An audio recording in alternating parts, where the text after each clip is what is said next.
चकासते चित् स्वभावाय भावाय सर्वभावान्तरच्छदे अनंत धर्मणस्तत्त्वं पश्यन्ति प्रत्यगात्मनः अनेकान्तमयी मूर्ति नित्यमेव प्रकाशताम् वन्दितु सर्वसिद्धे दोमचलमलोवमं गदिं पत्ते वोच्छामि समय पाहुड मिणिमो सोय केवली वणिदम।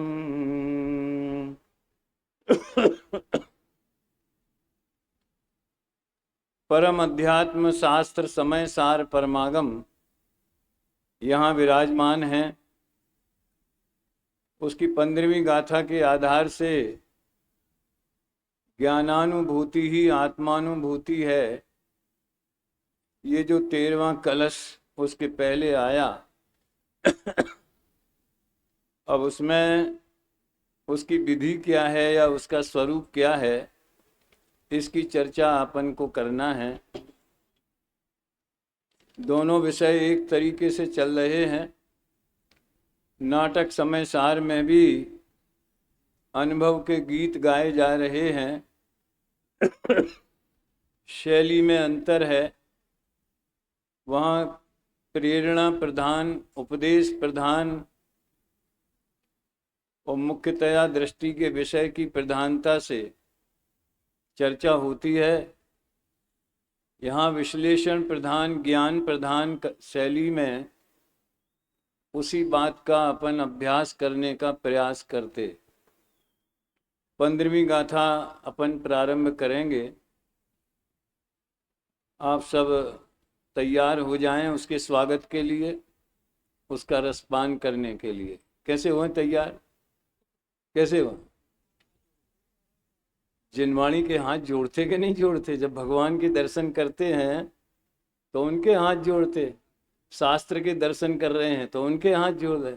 अब 24 घंटा तो जोड़ना प्रैक्टिकली संभव नहीं है। जो पश्यति अपाणम अबद्ध पुट्ठम मणन्नम विशेषम अपदेश संत मध्यम पश्यति जिण शासनम सवम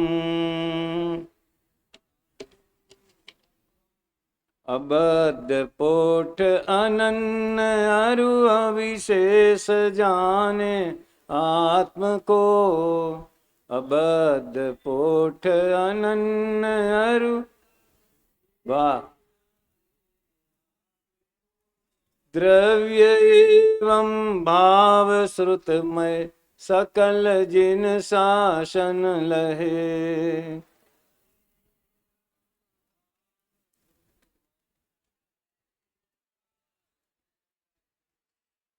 जो पुरुष आत्मा को, पुरुष माने ही आत्मा होता है, पुरु पुरु सेते, पुरुषा सिद्ध उपाय में है। पुरु सेते ज्ञान दर्शन स्वभाव में जो शयन करता है, उसका सेवन करता है, उसमें ही रहता है, उसे पुरुष माने आत्मा कहते। अब ये स्त्री पुरुष वाली बात तो बहुत स्थूल है, संयोगी पर्याय की बात। जो पुरुष, पुरुष भी लिखा और आत्मा भी लिखा है, तो आत्मा माने मैं। तो जो पुरुष आत्मा को अबद्ध स्पष्ट अनन्य अविशेष और उपलक्षण से नियत और असंयुक्त देखता है, वो संपूर्ण जिन शासन को देखता है। और वह जिन शासन बाह्य द्रव्यश्रुत और अभ्यंतर ज्ञान रूप भाव श्रुत वाला है। बात बहुत सरल है, लेकिन थोड़ी सी गहराई इसमें जरूर है। गहराई तो इतनी है कि हम पूरी गहराई पकड़ लें तो वो काम ही हो जावे। वहीं तक पहुंचना है गहराई में। एक तो इतनी बात साधारण रूप से समझने लायक है। पिछली गाथा में 5 बोल कहे थे और यहाँ 3 बोल कहे क्यों कहे? 2 काय छोड़ दिए, उनकी जरूरत नहीं है। क्योंकि उन्हें ये बताना था कि ये जो आत्मा का अनुभव है वे संपूर्ण श्रुत ज्ञान का सार है। वो ही असली श्रुत ज्ञान है। निश्चय श्रुत ज्ञान, भाव श्रुत ज्ञान, स्वसंवेदन ज्ञान, भेद विज्ञान, आत्मज्ञान, कितने सारे नाम हैं? और वो श्रुत ज्ञान, द्रव्य श्रुत भी श्रुत ज्ञान कहलाता है और भाव श्रुत भी श्रुत ज्ञान कहलाता है। श्रुत के 2 भेद हैं, द्रव्य श्रुत और भाव श्रुत। डॉक्टर दीपक हैं क्या? जहां तक मेरा ख्याल है, मनीष जी भी नहीं है, कि द्रव्यमति और भावमति, द्रव्य अवधि और भाव अवधि, द्रव्य मन पर्याय और भाव मन पर्याय, द्रव्य केवल ज्ञान और भाव केवल ज्ञान, ऐसे भेद न सुने होंगे। इसलिए उन दोनों जो विशेषज्ञ हैं उनको याद किया मैंने। कोई गलती हो तो बता देना।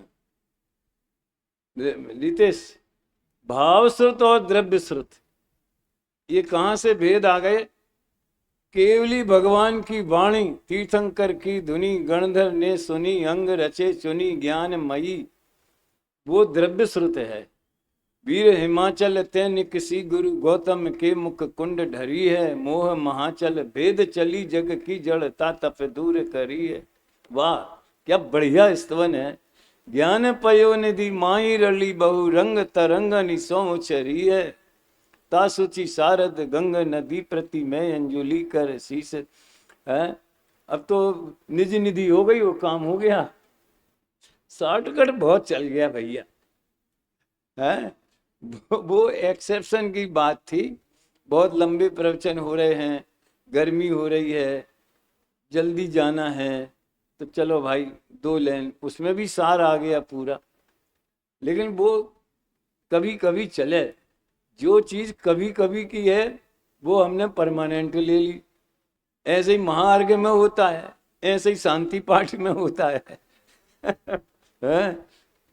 या जग मंदिर में अनिवार, अज्ञान अंधेर छयो अति भारी, श्री जिन की धुनि दीप शिखा सम, जो नहीं होत प्रकाशन हारी। अर्थ तो सरल है, सबको पता है। तो किस भांति पदार्थ पाति, कहाँ लहते रहते अविचारी, या विधि संत कहें धनिय धनिय, जिन बैन बड़े उप। ये द्रव्य स्रोत है। ये बिजली के तार हैं, ये द्रव्य बिजली है। उसके अंदर तार में जो इलेक्ट्रिसिटी है, विद्युत प्रवाह, वो असली इलेक्ट्रिसिटी है। वो पैकिंग है। प्लास्टिक के जो तार हैं, प्लास्टिक के ही होते, रबर के जो भी होते हो, वो द्रव्य विद्युत है। वो तो विद्युत प्रवाह का साधन मात्र है। असली तो वो है जो बार बार जाती है आती है। तार जहां का तहां कायम रहता है, प्रवाह आता है और जाता है। उसको मैं सॉफ्टवेयर की भाषा में बोलता हूं। और जो लोग कहते हैं अमूर्तिक चीज है, आत्मा है, तो दिखाई क्यों नहीं देता? आज उसी की चर्चा चल रही है। तो दिखना चाहिए ना। तुमने बिजली देखी है? देखना भी नहीं कभी छू के। समझ में आया ना? उसके द्वारा जो उसका प्रयोग होता है, उसके माध्यम से समझ लेना है। सॉफ्टवेयर देखा है? ये सही घटना है। मैं छिंदवाड़ा जा रहा था नागपुर से, तो एक बगल में एक भाई नवयुवक बैठा था। उसने कहा साहब उधर मैं सॉफ्टवेयर का काम करता हूँ। तो मैंने पूछा यार सॉफ्टवेयर कहते किसको, ये बता दो मुझे आज तक उसकी परिभाषा, उसका स्वरूप समझ में नहीं आया। उसने कहा देखो भाई, ये वाली बटन दबाओगे तो बिजली जलेगी, ये वाली बटन दबाओगे तो पंखा चलेगा। ये क्या है? ये एक सिस्टम बना दिया इलेक्ट्रिसिटी से कनेक्शन का। उस सिस्टम का ही नाम सॉफ्टवेयर है। Very good. सॉफ्टवेयर को बिना देखे हम मान सकते हैं, बिजली को बिना देखे हम मान सकते हैं, और चेतना तो निरंतर अनुभव में आ रही है भैया। वो तो स्वसंवेदन गम्य है, वो तो हम स्वयं हैं। हम ही हिमालय हैं, हम ही गंगा हैं, समझ में आया? और हम ही उसकी लहर हैं। क्या बोला? तेरो घट सरता में तू ये कमल। इस तरह से ये तो द्रव्य श्रुत और भाव द्रव्य श्रुत की महिमा आ गई, इसलिए उसका आनंद ले लिया अपन ने। लेकिन अगर विद्युत प्रवाह ना हो तो इन बिजली के तारों की और इतने खंभों की और इतने यंत्र उपकरणों की क्या जरूरत? ट्रांसमीटर लगे रहते, विद्युत फेल हो जाती, चली जाती, नहीं रहती है। इसी तरह द्रव्य श्रुत की महिमा इसलिए है कि उसमें भाव श्रुत इलेक्ट्रिसिटी की भांति प्रवाह रूप है। तीर्थंकर से लेकर वीतरागी दिगंबर संतों तक, और वहां से लेकर के हमारे शिक्षा गुरु पर्यंत है। टोडरमल जी वगैरह को गुरुदेव कितने बहुमान से याद करते हैं। दिगंबरों ना पंडितों ये पण गजब काम करियूं छे। पंडितों ने भी काय को लगाया, आचार्यों ने किया है, उनकी तो बात ही क्या कहें। गृहस्थ विद्वान भाई साहब तो बहुत बात, दौलत राम जी कैसे थे, भागचंद जी कैसे थे, समझ में आए ना? भागचंद जी तो यहीं पास के थे ना, अशोकनगर के आसपास के हैं। हाँ, और दौलत राम जी अपने मंगलायतन के पड़ोसी थे, ईसागढ़ के थे, और दौलत राम जी वहाँ के थे, शासनी के। कैसा जीवन था, क्या था, सब बताते। उन्होंने इतने अध्यात्म रस का पान किया, दिगंबरों के पंडितों ने भी, टोडरमल जी, पांडे राजमल जी। ये द्रव्य श्रुत क्यों महिमावंत है? क्योंकि इसमें भाव श्रुत ज्ञान का स्वरूप बताया गया है। इसलिए 15वीं गाथा में द्रव्य श्रुत और भाव श्रुत का उल्लेख कुंद कुंदाचार्य को करना था, उपदेश संत मध्यम, तो दो बोल छोड़ दिए। तो अर्थ करने वाले ने लिखा छोड़ नहीं दिए, समझदारों को इशारा काफी होता है। ये उपलक्षण का मतलब क्या है समझते हैं आप? उपलक्षण का क्या अर्थ होता है, कैसा प्रयोग है न्याय ग्रंथों में?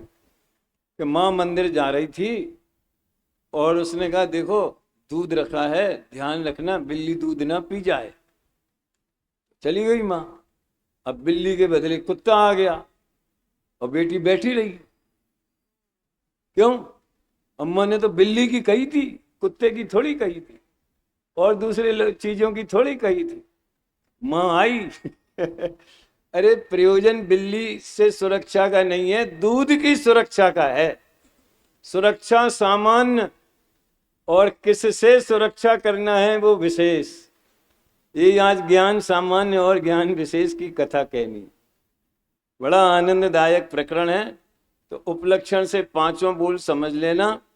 जो इन 5 भाव स्वरूप अपने भगवान आत्मा को अनुभव करता है, जिस अनुभव की चर्चा अभी अनुभव में केली करें शिव मार्ग में वो बात आई थी।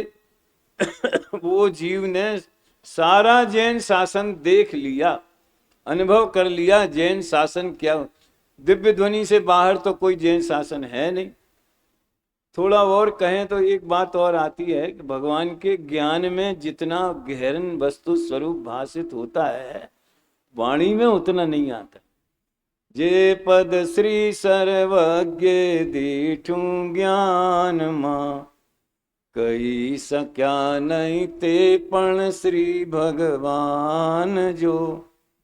तेज स्वरूप ने अन्य वाणी तो सू कहे, गुरु आज्ञाए था सू तेज स्वरूप जो। अनुभव गोचर मात्र रयूं ते ज्ञान जो। अपूर्व अवसर ऐसा किस दिन आएगा। क्या रचना है, कैसे भावों से लिखी होगी। एक बार में उनकी जब अपूर्व अवसर के आप YouTube पे निकालो तो श्रीमद जी का चित्र भी आता है। शुरू में तो बाहुबली भगवान का और कोई भगवान का भी आता है, फिर बाद में वो शायद उनकी पत्नी बीमार थी और वो खाट पे बैठे थे, ऐसा कुछ भी चित्र आता है। छोटी उम्र में चले गए भैया, 33 वर्ष की उम्र में। वो क्या दे गए अपूर्व अवसर जैसी रचनाएं। तो ये इस गाथा की थीम में पढ़ूंगा। फिर दादा ने जो उसे जो सरल भाषा में लिखा है, बहुत सरल भाषा में। देखो इसमें लिखा है, पहले इसमें से पढ़ता हूं। जब सामान्य ज्ञान के आविर्भाव और विशेष ज्ञाकार ज्ञान के तिरोभाव से ज्ञान मात्र का अनुभव किया जाता है। मात्र लगा देना, मात्र। आजकल तो मात्र बहुत आता है, 999 रुपये 99 पैसा मात्र है। ज्ञान मात्र का अनुभव ही आत्मा का अनुभव है, क्योंकि आत्मा माने मैं ज्ञान मात्र हूं। मात्र इसलिए लगाया कि रंग राग और भेद उसमें नहीं है, उससे भिन्न है और अनंत शक्तियों का अखंड पिंड है। अपने द्रव्य क्षेत्र काल भाव में अखंड रूप से है और रंग राग और भेद उसमें परद्रव्य क्षेत्र काल भाव आ गए। उन रूप में मैं कभी नहीं होता। आया था 6वीं गाथा में, वो ज्ञायक भाव शुभाशुभ भाव के स्वभाव रूप परिणमित कभी नहीं होता। अच्छा, तो वो ज्ञान मात्र वस्तु कहो, ज्ञान मात्र भाव कहो, स्वभाव कहो, है कि पैदा करना है, अनुभव करना है तो ही है, नहीं होता तो अनुभव करने की काय को कहते। एक जयपुर शिविर का बढ़िया प्रसंग है। आदरणीय लालचंद भाई उस समय व्याख्यान कर रहे थे, उनके मुख से एक शब्द निकल गया जोरदार। क्या? करना गया, होना भी गया और है रह गया। युगल जी भी थे और ब्रह्मचारिणी गजाबेन जी, कुंभोज बाहुबली की समझ लो संचालिका, पूरे जीवन भर रही। बात समझ में आई? मुझे अनुभव करना है, ये तो बिल्कुल स्थूल भाषा है, कहने की भाषा है। और अनुभव होना है, ये भी पर्याय की बात हो गई। तो करना भी विकल्प में से हट गया, होना भी हट गया, और जिसका अनुभव करना है वो है। दादा बहुत कहते है कि दो अर्थ होते, है माने वर्तमान भी होता है माने त्रिकाली भी होता है। इस प्रसंग में थोड़ा एक मैं मैसेज देना चाहता हूं। जिस दिन संजय का प्रवचन हुआ था, नहीं उसके एक दिन बाद एक विद्यार्थी था यहीं का, उसका प्रवचन, भैया जितने 2 प्रवचन हुए ना, एक आध अपवाद छोड़ के सब दी बेस्ट प्रवचन। डिस्टिंक्शन मार्क लायक। वो बड़ा अच्छा गाथा पढ़ी, वो जो गाथा की पंक्तियां जो भी होना चाहिए, तो उसमें एक थोड़ा मुझे विकल्प आया कि अनुभव तो करना पड़ेगा, तो वेद ज्ञान करना पड़ेगा, स्वाध्याय करना पड़ेगा। समझ में आया? तो मुझे किसी को कहा मैंने, यार उससे कहना मुझे मेरे पास भेजे। तो देखो भैया, ये पड़ेगा वाली जो बात है ना, ये तो बोझे वाली बात है, मजबूरी इसमें आ जाती है। ये भाषा सही नहीं है, उसका भाव भले सही होवे संजय, भाषा सही नहीं है। पड़ेगा क्यों? अब भूख तेज लगी है तो हम उल्लास पूर्वक भोजन की ओर बढ़ते हैं कि भोजन तो करना ही पड़ेगा। अरे विषय कषाय के रसिक जीवों की बात है, ज्ञानियों को तो करना ही पड़ता है। समझ में आया ना? बच्चे को क्रिकेट की रस लगी है, कब परीक्षा समाप्त हो तो कब बल्ला लेके दौड़ूं, तब खेलना पड़ेगा कि खेलने दौड़ेगा। समझ में आया? तो ये प्रकरण जो है वेद विज्ञान का, तो क्या हुआ? ज्ञान सामान्य ज्ञान के आविर्भाव और विशेष ज्ञाकार ज्ञान के तिरोभाव से ज्ञान मात्र का अनुभव किया जाता है, तब ज्ञान प्रगट अनुभव में आता है। प्रगट किसका विशेषण बनाया? अनुभव का। स्वसंवेदन अनुभव, स्वानुभव, प्रत्यक्ष बोलते हैं ना। ज्ञान तो प्रकट है ही है, और ज्ञान का परिणमन भी अनादि अनंत त्रिकाल चालू है। इसके लिए संवर अधिकार को अपन को याद करना चाहिए कि उपयोग में उपयोग है, उपयोग में उपयोग है। तो पहला वाला उपयोग यानी जानन क्रिया, दूसरा वाला उपयोग माने ज्ञायक भाव, ऐसे अर्थ किए गुरुदेव ने हैं। पहला वाला उपयोग माने जानन क्रिया और दूसरा वाला उपयोग माने ज्ञायक भाव। तो जानन क्रिया में कौन है, इसकी और चर्चा आएगी 17वीं 18वीं गाथा। मैं कोशिश करूंगा कल से अपन उस वहां तक पहुंच जाएं। आज तो इसके सार से ही चर्चा करेंगे। दो बातें आई, 4 शब्द हैं भैया, उनका अर्थ समझ लें पहले, फिर मैं इसमें से पढ़ूंगा। 4 शब्दों का अर्थ समझ लें, ज्ञान सामान्य और ज्ञान विशेष, आविर्भाव और तिरोभाव। 4 शब्द हैं। देखो, जब सामान्य ज्ञान के आविर्भाव और विशेष ज्ञाकार ज्ञान के तिरोभाव से क्या होता है, ज्ञान मात्र का अनुभव किया जाता है, तो ज्ञान प्रकट अनुभव में आता है। अनुभव किया जाता है तो अनुभव में आता है। देखो, सट कारक की भाषा में कर्ता कर्म क्रिया ये भूला जाता है कि अनुभव किया, अनुभव की क्रिया, समझ में आया ना। और अपन उस पर्याय को अपने स्वकाल में सहज होती है इस दृष्टि से देखो तो हुई। सम्यक दर्शन किया ऐसा भी बोलते हैं, और सम्यक दर्शन हुआ ऐसा भी बोलते हैं। कर्ता बुद्धि नहीं थी इसलिए हुआ, और व्यवहार में ऐसा बोलेंगे, कर्ता कर्म का भेद करेंगे तो सम्यक दर्शन किया। बहुत ज्यादा चक्कर नहीं है इसमें, बहुत सिंपल सरल बात है, पंचामृत को कोर जैसी। तथापि जो अज्ञानी है, अभी बात पूरी नहीं हुई थी, पहले ज्ञानी होने की विधि बताई, लेकिन ये जीव आज तक ज्ञानी क्यों नहीं हुआ। ये बात तो 19वीं गाथा के पहले जो टीका है ना, 17वीं 18वीं के बाद और 19वें के पहले, अनादि से ये जीव ज्ञान स्वभावी तो है ही, तो भी एक क्षण मात्र भी ज्ञान का स्वाद नहीं लिया। वाह वाह, गजब बात, स्वाद नहीं लिया। एक कहावत है दुनिया में, पानी में मीन प्यासी, मुझे सुन सुने हावे हांसी। मुझे इसमें हंसने जैसी कोई बात नहीं लगती। प्यास लगने से मछली पानी में डूबी तो रहे लेकिन पिए नहीं, तो प्यास बुझ जाए। पानी में डूबने से प्यास बुझती है क्या? इतनी गर्मी पड़ रही है, आपको बहुत गर्मी है, तो अब छान के अपना 1 लोटा ठंडा पानी पी लिया, तो पेट में पानी जाएगा तो प्यास बुझेगी क्या? एक काम करो, खूब प्यास लगी है और वो स्विमिंग पूल में जाके तैरने लगो, तैरने से प्यास बुझती है? पूरे पूरे इतना सैकड़ों लीटर पानी वहां है, उसमें हम डूब गए, पूरे नहीं डूबे, समझ में आया ना। तैरने लगे तो प्यास बुझ जाएगी कि 1 लोटा पानी पेट में जाएगा तो प्यास बुझेगी? ये बात मैं क्यों कह रहा हूं? इसलिए कह रहा हूं कि अज्ञानी ज्ञान स्वभाव उसके वस्तु स्वरूप में, उसके परिणमन में नहीं है, ऐसा नहीं है। ज्ञान तो सबके पास है, ज्ञानमय है सभी, तो भी जीव अज्ञानी क्यों है, उसका कारण सुनने लायक है। तथापि जो अज्ञानी हैं, गेयों में आसक्त हैं, आवाज आ रही कि नहीं?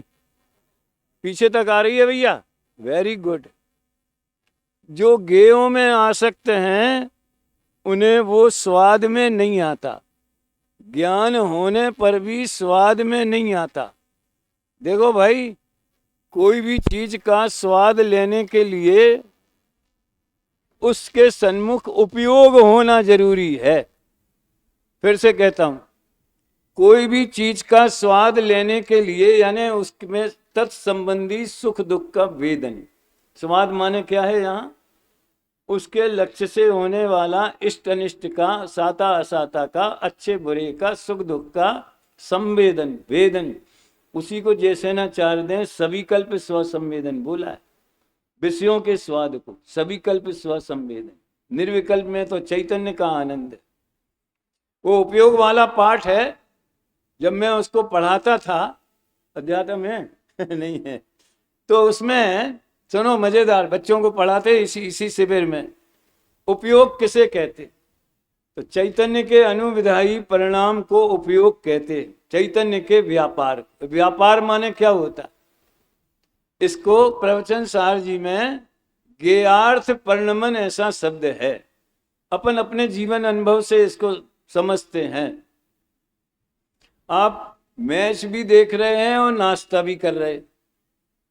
अचानक आपका, जिसको आजकल कहते हैं ना अटेंशन डाइवर्ट होना, उपयोग को ये मतलब है अटेंशन। वो अटेंशन ज्ञान का है। तो आपका लक्ष्य कोई पदार्थ आप खा रहे हैं, सवलो नमकीन चूड़ा वगैरह, उसमें एक कंकर आ गया और उधर छक्का लग गया अब आपको कंकर का स्वाद आएगा और के छक्के का स्वाद। छक्का माने वो बॉल बाहर चली गई है। किसका स्वाद आएगा? इसकी चर्चा टोडरमल जी ने बहुत सुंदर की चौथे अध्याय में। साता और असाता दोनों का मान लो वो सामग्री विद्यमान है, लेकिन साता का उदय आएगा तो आपका लक्ष्य साता की सामग्री पे जाएगा, अथवा साता का वेदन है तो वो ही सामग्री पुण्य के उदय वाली कही जाएगी। तो अगर आपका उपयोग जो है लक्ष्य कंकर की तरफ गया, तो वो जो आपके प्रसिद्ध फेवरेट आदमी ने जो 6 बनाए हैं उसका मजा नहीं आएगा। तो बस तालियां बजेंगे, लोग हंस, क्या हुआ क्या हुआ। फिर वो कल बबलू भैया वाला वो रिकॉर्डेड देखना पड़ेगा फिर है तो उपयोग का व्यापार हम बोल रहे हैं, आप सुन रहे हो, अचानक ऐसी कोई बात आए और सब लोग जोर से हंस पड़े, लेकिन उसी समय आपका लक्ष्य ऑफिस में चला गया, घर पे चला गया, किसी व्यवस्था में चला गया, तो क्या होगा? तो कोई मान लो जिज्ञासु पड़ोसी पूछेगा क्या हुआ, काय को हंसे? तुमने सुनी नहीं? हम सुन नहीं पाए। काय नहीं सुन पाए? क्या कमी थी? क्या कान तक शब्द नहीं पहुंच रहे थे? क्या कान में कोई खराबी थी? यानी द्रव्येंद्री भी थी और नो कर्म इंद्री का विषय भी था, लेकिन भाव इंद्री ज्ञान का लक्ष्य दूसरी जगह चला गया उपयोग का, तो उसका स्वाद नहीं आया, उसका वेदन नहीं आया। अज्ञानी जीव गेयों में आसक्त है। इसको पलट के बोलो, जो गेयों में आसक्त हैं वे अज्ञानी। और आसक्ति के एक अर्थ तो लोक समझ लो, अपना लौकिक कहें या चारित्र मोह वाला कहें, वो अलग है। यहां तो गेयों में आसक्ति का मतलब ये है कि हमें ज्ञान में ज्ञान भासती ही नहीं होता। हम तो ज्ञान को क्रोध को मिला के राग मैं एक बात कहा करता हूं, कभी जीवन में जब तक मां का दूध पिया है तभी तक शुद्ध दूध पीते, उसके बाद कभी शुद्ध दूध नहीं पीते। कुछ ना कुछ मिला देंगे, जन्म घुटी मिला देंगे, समझ में आया है ना? और थोड़े बड़े हुए तो शक्कर मिला देंगे। यानी बचपन से आज तक मिला हुआ ही दूध का स्वाद लिया है। जिनवाणी माँ शुद्ध दूध पिलाने की विधि सिखाती है, राजन भाई है। तो उपयोग तो सदैव शुद्ध रहता है, 90, 91, 92 गाथा, लेकिन हमने उपयोग में चेतना को नहीं देखा, ज्ञान को नहीं देखा, ज्ञेयों को मिला के ही देखा। इसलिए वो 170 तीर्थंकर विधान में वो आती है एक पंक्ति, ज्ञान में ज्ञान को ज्ञान जाने नहीं, कौन कहता उसे ज्ञान की बानगी। इनको लिख के दिया था मैंने। इसमें द्रव्य गुण पर्याय कहाँ है और कर्ता कर्म करण संप्रदान कहाँ? वो ज्ञान में ज्ञान ने ज्ञान, ज्ञान में ज्ञान ने ज्ञान को, कर्ता पहले ले लो, ज्ञान ने ज्ञान को, ज्ञान में ज्ञान ने ज्ञान जाना नहीं, कौन कहता उसे ज्ञान की बानगी। वो ज्ञान है, ज्ञान का नमूना है, ज्ञान का सैंपल है, कौन कह सकता है गेयावली, है गेयावली जो झलकती ज्ञान में, घोषणा ही करे ज्ञान सामान्य की। बहुत बढ़िया छंद हैं उसके, वो कव्वाली टाइप के हैं। 170 तीर्थंकर किया होगा ललितपुर वालों ने। अच्छा जी हुआ यहाँ पे हैं ऐसा है भैया। ज्ञान, अगर ज्ञान को नहीं जाने तो उसे ज्ञान कौन कहे। और जबकि मार्मिक रहस्य ये है कि जिसे हम गेयों के आकार से पहचानते, ज्ञान की प्रसिद्धि गेयाकार से होती है अलग बात है, लेकिन गेयाकार पर लक्ष्य जाने से ज्ञान का स्वाद नहीं आता, फिर गेयाशक्ति हो जाती। हमने तो पूरी 15वीं गाथा की टीका का अनुवाद उसमें डाला है। 15वीं गाथा की टीका का मुझे याद नहीं है, नहीं तो मैं ले भी आता। बहुत मस्त है, पूरे ये वाली गाथा की टीका है उसमें। तो ज्ञान सामान्य और ज्ञान विशेष, यानी चेतना सामान्य और ये पंखे का ज्ञान है, ये मोबाइल का ज्ञान है, ये शास्त्र का ज्ञान है, अरे ये आत्मा का ज्ञान है। स्वगेय से आत्मा का ज्ञान का कथन, स्वगेय से, समझ में। तो आत्मज्ञान, पर का ज्ञान, ये गेयाकार कहलाया, ये गेय विशेष कहलाया, समझ में आया। ज्ञान विशेष, लेकिन चेतना, चेतना बिजली बिजली बिजली, इलेक्ट्रिसिटी सामान्य, और पंखे में चल रही है, बल्ब में चल रही है, जनरेटर में चल रही है, मोटर पे चल रही है, फलानी जगह चल रही है, समझ में आया ना। हजारों उसके, मिक्सी में चल रही है, वॉशिंग मशीन में चल रही है, वो इलेक्ट्रिसिटी का विशेष परिणमन है। और हमने सारे स्विच बंद कर रखे हैं, लेकिन मात्र प्रवाह चालू है। स्विच बंद करने का मतलब लाइट चली जाना नहीं होता, लाइट तो रहती है, स्विच ऑन कर दो तो दिखने लगे, उसका काम दिखने लगेगा। एक और सरल प्रकरण उदाहरण में दादा ने दिया था, मैं थोड़ा अपने ढंग से टर्न करता हूँ। एक आदमी की आंख में मोतियाबिंद हो गई। आजकल तो बहुत जल्दी ऑपरेशन कर देते, लेजर वगैरह से, काय से, जल्दी 2 दिन में ही छुट्टी दे देते। अब पहले जमाने में मोतियाबिंद का ऑपरेशन कराया, 4 दिन हॉस्पिटल में रखा, हरी पट्टी बांध दी, फिर बाद में कहा कि भैया 4 दिन बाद पट्टी खुलेगी। अब जिस दिन पट्टी खुलने का समय आया तो सब लोग आ गए, घर के लोग आ गए सब हैं। तो अब डॉक्टर ने पहले पट्टी खोली, फिर आँख खोली। इसमें भी थोड़ा मैसेज है अनूप भैया। पट्टी खुलना माने पहले ग्रहित मिथ्यात्व की पट्टी खुलना चाहिए, फिर आँख खुलना माने अग्रहित मिथ्यात्व की वो खुलना चाहिए। अब दिख रहा है कि नहीं दिख रहा है, कैसे पता चले। क्या बोला? तो डॉक्टर ने क्या किया, 2 उंगलियां दिखाई, पूछा ये क्या है, कि 2 उंगली हैं। तो सब लोग खुश हो गए, भाई बहन माँ पिता जितने भी लोग आए थे लोआ जाने के लिए, सब अरे वाह वाह डॉक्टर साहब धन्यवाद, आप तो भगवान हो, ऐसे हो, आपकी कृपा से ज्योति आ गई। मैं ये समझ में नहीं आया कि 2 उंगली दिखने से इतनी खुशी है, अगर 2 की 4 दिखती तो ज्यादा खुशी होती। खुशी किस बात की है? 2 उंगली दिखी, इसकी खुशी है कि 2 उंगली दिखने के माध्यम से हमने ये जाना कि आंखों में देखने की शक्ति, जिसे अपन ज्योति कहते हैं, वो वापस आ गई। तो हम सामान्य ज्ञान पर मोहित हुए। 2 दिखें 4 दिखें, जो सामने है वो सही सही दिखना चाहिए। बस वो इसलिए दिखना चाहिए कि हमें मालूम पड़ जाए कि हाँ चेतना का परिणमन है, मतलब आंखों में ज्योति है। ऐसे ज्ञान में ये दिख गया, ज्ञान में ये दिख गया, कौन दिखा उसकी कीमत नहीं है। समझ में आया? कौन दिखा इसकी महिमा तो ज्ञान को खंडित करता है। 31वीं गाथा में भावेंद्री को जीतने के प्रकरण में लिखा, अपने विषयों को व्यापार भाव से खंड खंड रूप से जानने वाली भाव इंद्रियों को, ये तो भाव इंद्रियों की विशेषण बताए। प्रतीति में आती हुई अखंड एक ज्ञान शक्ति के बल से अलग किया। क्या क्या गाथाएं हैं, क्या क्या टीकाएं हैं। सचमुच में इसमें कोई संदेह नहीं है, ये अनुपम निधि है, ये जिनवाणी हमारी अनुपम निधि है भैया।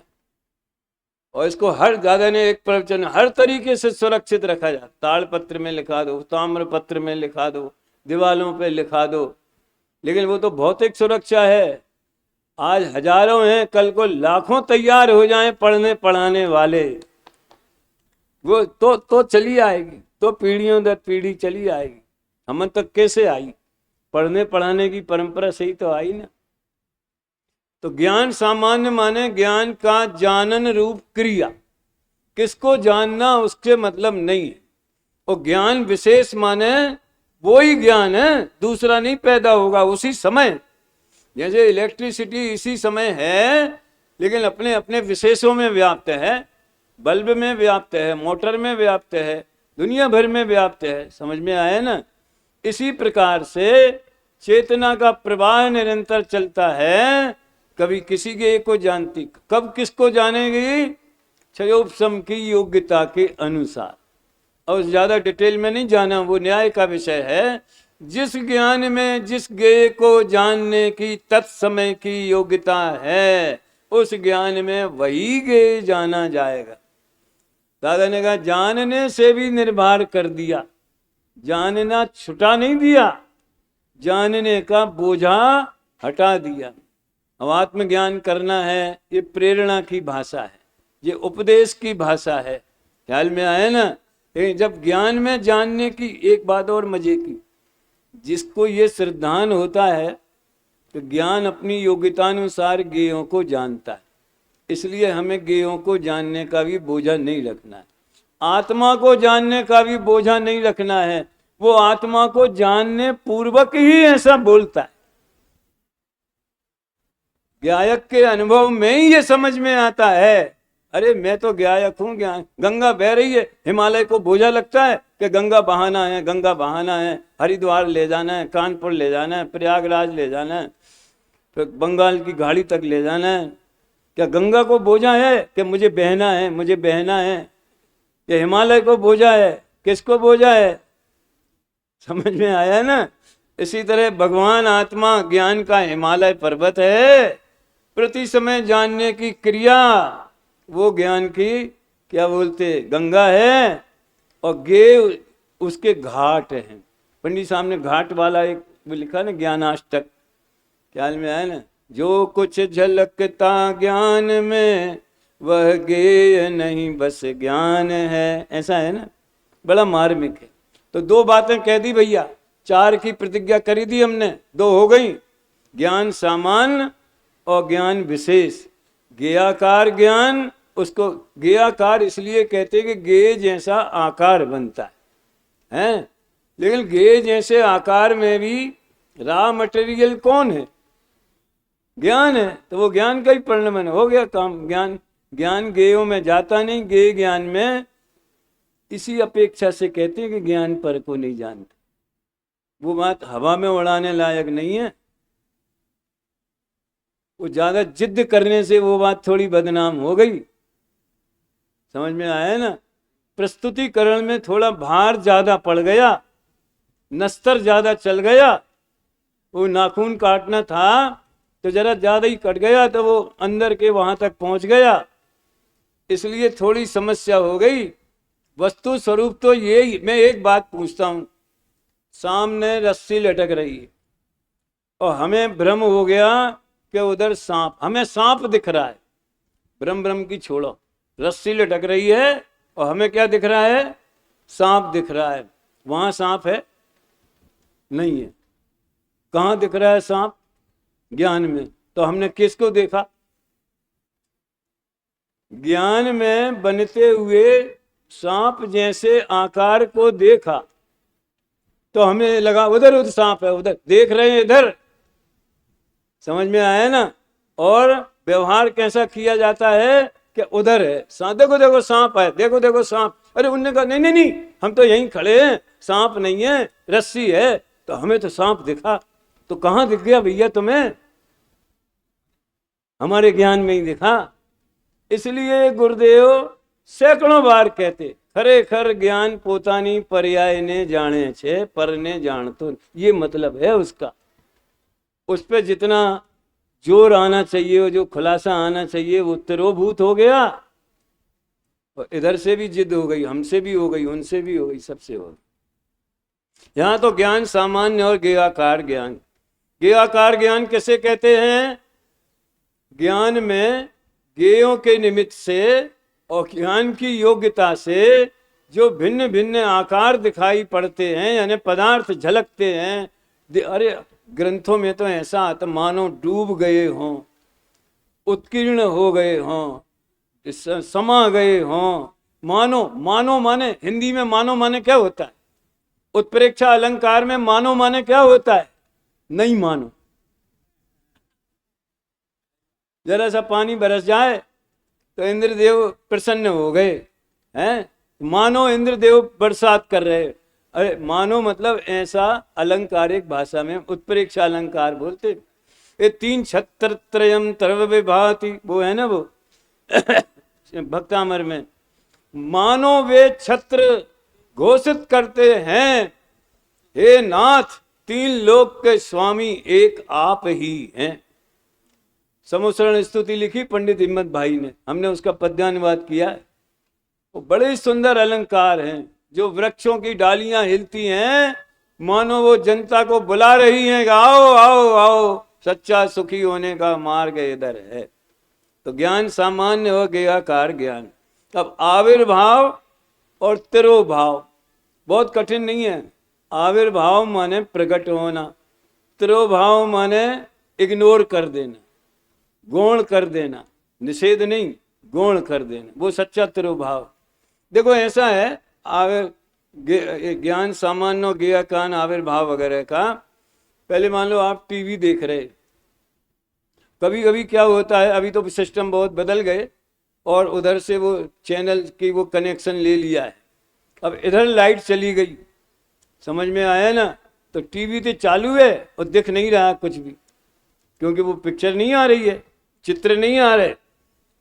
तो वो जो सामान्य जो लाइट है वो प्रकट हो गई, चमक, स्क्रीन चमक रही है खाली, वो प्रकट हो गई और अचानक वहां भी लाइट आ गई।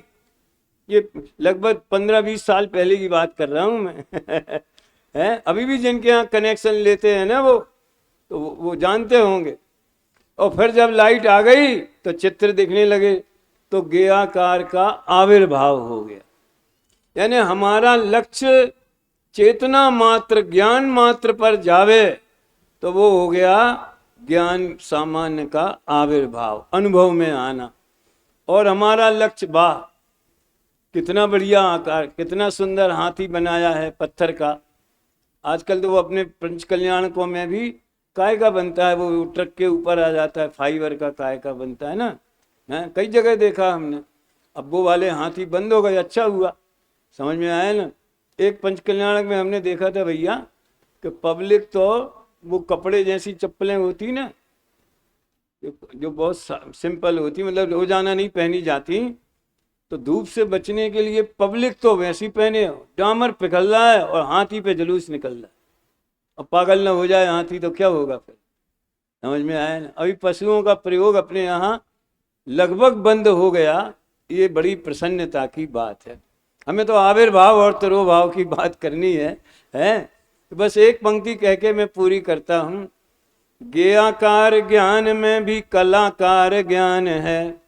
ये 2 ही पंक्तियां पैदा हुई, उसके आगे बना ही नहीं है। क्या? ज्ञेयाकार ज्ञान में भी कलाकार ज्ञान है। वो किसकी कला है? ज्ञान में जो दिख रहा है, ये पंखा, ये महल, ये मकान सामने नहीं हो तो भी स्मृति में, समझ में आया ना। जो कुछ भी ज्ञान में चित्र बन रहा है, वो कला किसकी है? पदार्थ की के ज्ञान की? ज्ञेयाकार ज्ञान में भी कलाकार ज्ञान है। ज्ञान में जो ज्ञान जाने वो ही भगवान है। आत्मा अनादि से ज्ञायक है, सुखदायक है। तो गे आकार में ज्ञान को देखो, गे को मत देखो, आकारों को मत देखो। सोनी बन जाओ, सोनी स्वर्णकार है, हार की डिजाइन मत देखो, उसमें सारी दुनिया ये प्रयोग करती। विशेषों में सामान्य देखना सबको आता है, और सामान्य के विशेष रूप प्रयोग करना सबको आता है। पहले मैंने कहा था निश्चय व्यवहार भी सबको आते हैं, तो फिर सभी ज्ञानी काहे नहीं हो गए? अरे स्वभाव में नहीं लगाते, उसके माध्यम से भेद विज्ञान नहीं करते, स्वभाव की चर्चा नहीं आती। विषय कषायों में गे आकार ज्ञान समझ में आया ना, उसमें सब उसको जान, सामान्य क्या है, विशेष क्या है, ये सब जानते। मंत्री तो बन गए, मंत्री सामान्य, और रेल मंत्री, गृह मंत्री तो विशेष हो गया। समझ में आया ना, सब में लगा लेना है, सारी दुनिया में लगता है। वाहन कोई बनाओ भैया, कोई व्हीकल बुला लो, तो रिक्शा वो विशेष हो गया, स्कूटर वो विशेष हो गया। यानी सामान्य विशेष के प्रयोग से हम सब परिचित हैं। जरूरत तो केवल इसकी है कि 9 तत्वों का भेद वो चैतन्य का विशेष परिणमन है, और उसमें चेतना 9 तत्वों के समझ लो उपकरणों में, आकारों में एक चैतन्य सामान्य ही व्याप्त है। समय सार की सबसे बड़ी देन ये है कि वो विशेषों में सामान्य का दर्शन कराता है। आगे वो दादा का रह गया, कल उसकी चर्चा करके अपन आगे बढ़ेंगे। अभी यही विराम लेते। सहजानंदी शुद्ध स्वरूपी अविनाशी